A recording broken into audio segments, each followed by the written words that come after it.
from the Chip Chantry collection. Now available at Walmart. I've always wanted to tell a story in Beetlejuice's waiting room. I have a problem connecting names and faces more than most people. It's just the way my brain is wired. It requires context.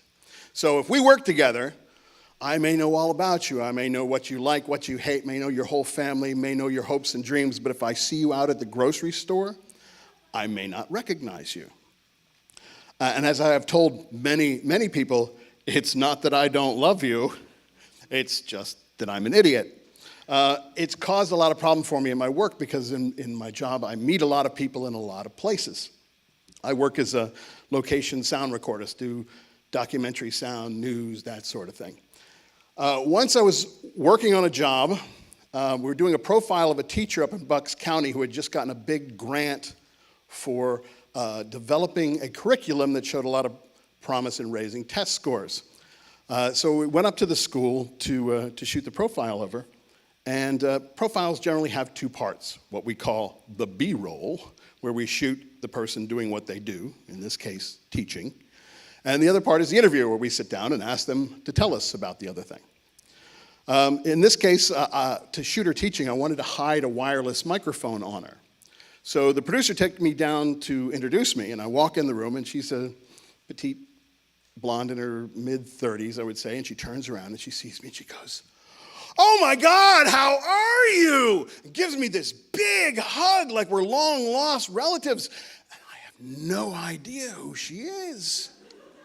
And now the producer goes, "Oh, how do you two know each other?" And I'm like, I've had to develop some coping skills, so I'm like, joke. "Oh, we go back to the late 50s. Ha ha ha, now get on out of here and let me get the mic on her." So when I have to hide a mic on somebody, I have this rap I do that's supposed to make them feel better about the fact I'm about to put my hands up their shirt. So I go into my rap and she goes, "Oh, it's not like you haven't seen it all before." And she pulls up her shirt. Now I'm worried. Not only do I not know who she is, I don't know who she thinks I am. So we shoot her teaching the class, we shoot her in the interview, and the whole time I'm thinking, who is this woman?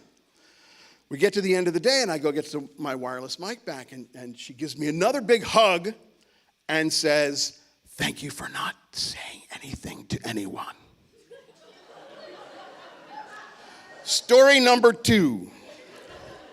I don't do porn. You're welcome.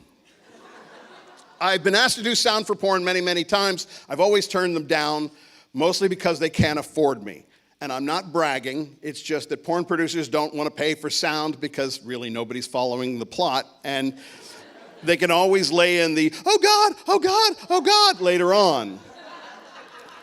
In this case, the producer said, "Well, we're not shooting porn. We're shooting people shooting porn." And I said, "What's the difference to a police officer? Because it's still illegal in many places."